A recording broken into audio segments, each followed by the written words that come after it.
ఆంధ్రప్రదేశ్ సర్కార్కి ప్రశంసలు ఇచ్చారు సార్. కరువు కాలంలో కూడా పట్టిసీమ ద్వారా చంద్రబాబు ప్రభుత్వం రైతులకు నీళ్లు ఇస్తుంది అంటూ కేటీఆర్ ప్రశంసించారు. అండ్ కొన్ని ఇంట్రెస్టింగ్ కామెంట్స్ చేశారు. గురువు కోసమే రేవంత్ నీళ్లు వదిలేస్తూ ఉన్నాడు, కాళేశ్వరం నింపకపోవడం రేవంత్ నేర పూరిత చర్య అని చెప్పేసి, ఎల్లీలో కరువులోనూ నీళ్లిచ్చి అన్నదాతలను ఏపీ ప్రభుత్వం కాపాడుతుంటే తెలంగాణలో నీళ్లు అడిగితే రక్తం చల్లుకోమని సీఎం అంటూ ఉన్నారు అని చెప్పేసి. సో రేవంత్ ని విమర్శించడం కోసం అక్కడ చంద్రబాబు నాయుడిని ప్రశంసించాల్సి వచ్చింది సార్. ఏమంటారు? రేవంత్ ని విమర్శించడం కొరకు చంద్రబాబును ప్రశంసించడం ఒక వ్యూహం మీరు అన్నట్లు. ఖచ్చితంగా కాంగ్రెస్ పార్టీని అటాక్ చేయడానికి అవసరమైతే టీడీపీని కూడా మేము మెచ్చుకుంటాం. రాజకీయాల్లో శాశ్వత మిత్రులు శాశ్వత శత్రువులు ఉండరు. ఇప్పుడు మీరు విజయ్ వచ్చాక డిఎంకే కలవలేదా? కలవడానికి ప్రయత్నం చేశారు కదా. డిఎంకే ప్రభుత్వానికి డిఎంకే మద్దతు ఇద్దామని కూడా చూశారు కదా. రాజకీయాలు ఎలా ఉంటాయంటే మనం ఇవాళ ఇంత తిట్టుకుంటారు కొట్టుకుంటారు కదా, రేపు పొద్దున ఏ రెండు పార్టీలు ఇవాళ శత్రువులుగా ఉన్న పార్టీలు కూడా కలవచ్చు. ఇప్పుడు ఆంధ్రప్రదేశ్లో టీడీపీ వైసీపీ లానే డిఎంకే అంటే దశాబ్దాలుగా టీడీపీ వైసీపీ మధ్య పచ్చగడ్డి వేస్తే బగ్గుమంటది. వాస్తవంగా టీడీపీ వైసీపీ మధ్య 14 ఏళ్ల వైరమే 2012 నుంచి, సరిగ్గా చెప్పాలంటే 2014 నుంచే. ఎందుకంటే 2012 ఉమ్మడి రాష్ట్రంలో కాంగ్రెస్ పార్టీ కూడా ఉండే కనుక పోలరైజ్ కాదు పూర్తిగా. ఇలా ఓన్లీ గత పుష్కర కాలముగానే టీడీపీ వైసీపీ మధ్య తీవ్రమైన పోలరైజ్ బ్యాటిల్. తమిళనాడులోనైతే కరుణానిధి జయలలిత కాలం నుంచి ఇప్పటిది కాదు కదా డిఎంకే అంత డివిజన్. ఆ మాటకంటే కరుణానిధి ఎంజీఆర్ కాలం నుంచి. కానీ మొన్న డిఎంకే కలవడానికి రెడీ కదా విజయ్ వస్తే. అందువల్ల రేపు థర్డ్ పార్టీ వస్తే ఆంధ్రప్రదేశ్లో ఏం జరుగుతుందో కూడా ఎవరూ చెప్పలేము. ఎవరైనా ఊహించామా? రోజు చంద్రబాబు నాయుడు భుజాల పైన తుపాకీ పెట్టి కాంగ్రెస్ను 2018 అసెంబ్లీ ఎలక్షన్ లో అటాక్ చేసిన టిఆర్ఎస్ కదా. చంద్రబాబు అంటే అగ్గి మీద గుగ్గిలమై ఒంటి కాల మీద లేచి టిఆర్ఎస్ కదా. సో చంద్రబాబును ప్రశంసించడం ఏంటి పాలనను?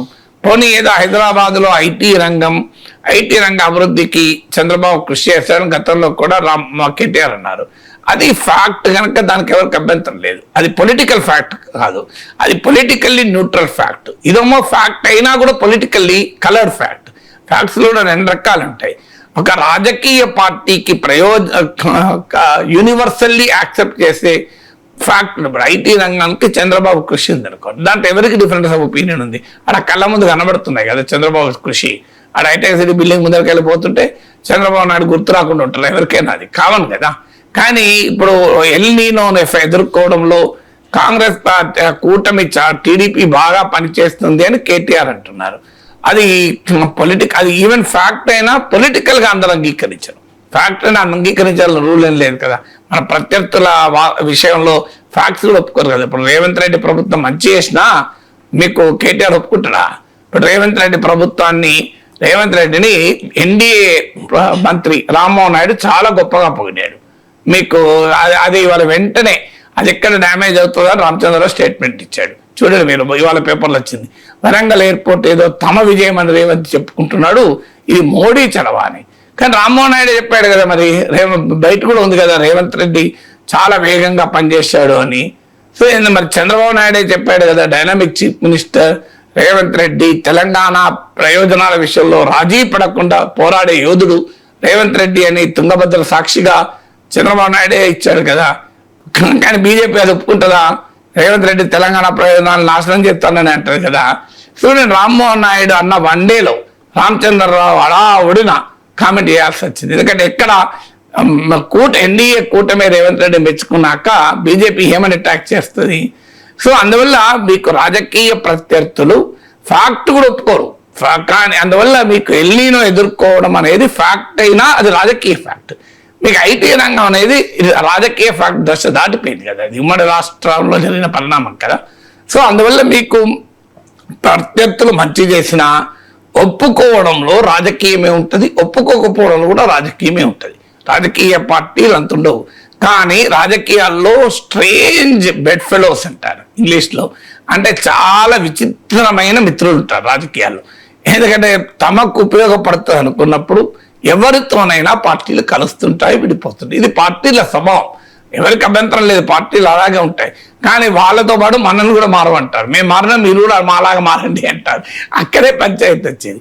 సో అదొక ఫ్యాక్ట్. అంటే కాంగ్రెస్ పార్టీని రేవంత్ రెడ్డి ఎదుర్కోవటానికి ఆఖరికి చంద్రబాబును కూడా తనకు అనుకూలంగా ఉపయోగించుకోవడం, చంద్రబాబు పైన అసలు తెలంగాణ వాదాన్ని రగిలించి చంద్రబాబు అంటేనే తీవ్రంగా విరుచుకపడే టిఆర్ఎస్ నాయకత్వం రేవంత్ రెడ్డిని ఎదుర్కోవటానికి చంద్రబాబుతో కూడా సమర్థించడానికి సిద్ధపడుతోంది. అంటే చూడండి రాజకీయం ఎలా ఉంటది అని.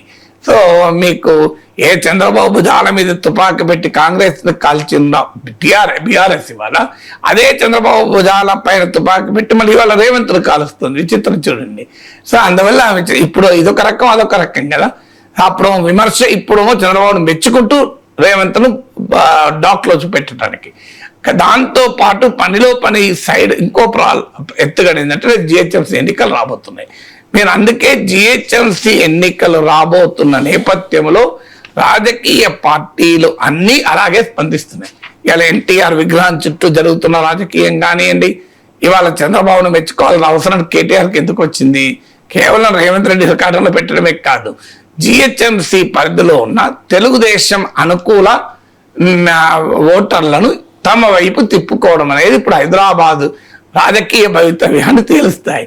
అందుకే భారతీయ జనతా పార్టీ ఏకంగా మోడీ హైదరాబాద్ వచ్చినప్పుడు ప్రత్యేకంగా తెలంగాణ బీజేపీ నాయకుల్ని పట్టించుకోకుండా, వాళ్ళ సమయం ఇవ్వకుండా వెళ్ళి ఆంధ్రప్రదేశ్ ముఖ్యమంత్రి ఉప ముఖ్యమంత్రులతోనే సమయం గడపడం కానీ అదొక ఆప్టిక్స్. అది గడపకూడదని నేను అంటలేదు, పొలిటికల్గా ఆప్టిక్స్ అని మాత్రం విశ్లేషిస్తున్నా. గడపకూడదని నేను ఎట్లంటాను? మోడీ ఎవరింటికి పోవాలన్నది మనం కాదుగా నిర్ణయించేది, ఆయన ఇష్టం కదా. కానీ ఆప్టిక్స్ ఏంటి, దాని ఉద్దేశం ఏంటి? తెలంగాణ బీజేపీలో చాలా అసంతృప్తిగా వచ్చింది దానిపైన. అయినా కూడా ఎందుకు వెళ్ళారంటే వ్యూహాత్మకం. జిహెచ్ఎంసీ ఎన్నికల్లో టీడీపీ జనసేన పోటీ చేయకపోవచ్చు, చేసినా ఆ పార్టీల సానుభూతి పరులు పట్టించుకోకపోవచ్చు, ఎందుకంటే వాళ్ళు పోటీలో లేనప్పుడు పట్టించుకోరు. సో అందువల్ల ఆ పార్టీలను ఓటర్లను తమ వైపు తిప్పుకోవడానికి బీజేపీ వ్యూహం. కాంగ్రెస్ పార్టీ వ్యూహం ఏంటి? ఎన్టీఆర్ విగ్రహాన్ని ఆవిష్కరించడము, కేజీఎఫ్ అని చెప్పి ఒక మీటింగ్ జరిగింది, కమ్మా గ్లోబల్ ఫోర్స్ అని హైదరాబాద్. ఆ మీటింగ్ నాకు గుర్తుందో ముఖ్యమంత్రి వెళ్ళారు రేవంత్ రెడ్డి. సో అందువల్ల అక్కడ అలా కేజీఎఫ్ లాంటి ఫోరమ్స్, ప్లాట్ఫామ్స్, మీటింగ్ జరగడం, ఇవన్నీ కాంగ్రెస్ రాజకీయ వ్యూహం. బీఆర్ఎస్ రాజకీయ వ్యూహం ఏంటి? చంద్రబాబు పాలన బాగుంది చూడు అని మెచ్చుకోవడం ద్వారా బీఆర్ఎస్ వ్యూహం. అంటే ఆంధ్రప్రదేశ్ మూలాలున్న ఓటర్లను ఆకర్షించుకోవటానికి జరుగుతున్న ఒక పెద్ద ఎత్తుగడిది.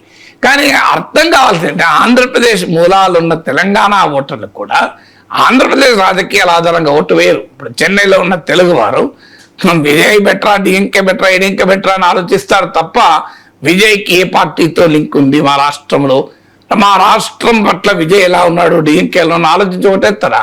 ఇప్పుడు అమెరికాలో ఉన్నటువంటి తెలుగు వాళ్ళు ఆంధ్రప్రదేశ్ రాజకీయాలను బట్టి ఓటేస్తారా, లేకుంటే అక్కడ ఉన్న సిచ్యువేషన్ బట్టి ఓటేస్తారా? అక్కడ రిపబ్లికన్ తమకు లాభం ఉంటారా, తమకు డెమోక్రట్ లాభం ఉంటారని ఆలోచిస్తారు తప్ప కొంతమేరకు ఏమైనా కాస్త ప్రభావం ఉంటే ఉండొచ్చు. కానీ అల్టిమేట్గా లోకల్ ఫ్యాక్టర్స్ ఉంటారు. దానికి క్లాసిక్ ఎగ్జాంపులే మీకు 2014లో టీఆర్ఎస్ గెలిచాక మీకు టీడీపీ ఓటింగ్ మొత్తం ఆంధ్రప్రదేశ్ మూలాలున్న ఓటర్లు ఉన్న ప్రాంతాలంతా టీఆర్ఎస్ గెలిచింది కదా జిహెచ్ఎంసీ ఎన్నికల్లో. అంటే తెలంగాణ వాదానికి అనుకూలంగా తెలంగాణ రాష్ట్ర సమితికి రాయలసీమ, సీమాంధ్ర, కోస్తా ప్రాంతాల నుంచి వచ్చిన ఓటర్లు కూడా ఓటేశారు కదా. ఎందుకు ఓటేస్తారంటే అది సహజం. అది ఎక్కడైనా అక్కడున్న రాజకీయ పరిస్థితులు, అక్కడున్న పార్టీల పని విధానం, అక్కడున్న ఇష్యూస్, అక్కడున్న ప్రభుత్వాల పనితీరు బట్టి ఓట్లేస్తారు తప్ప ఆంధ్రప్రదేశ్ రాజకీయాలను బట్టి తెలంగాణలో జిహెచ్ఎంసీలో ఓట్లేస్తారు. అక్కడ రాజకీయ పార్టీలు ఆ భ్రమల్లో ఉండి ఇలా అన్ని పార్టీలు ఎవరికి వారు ఎత్తుకెళ్ళేస్తున్నారు.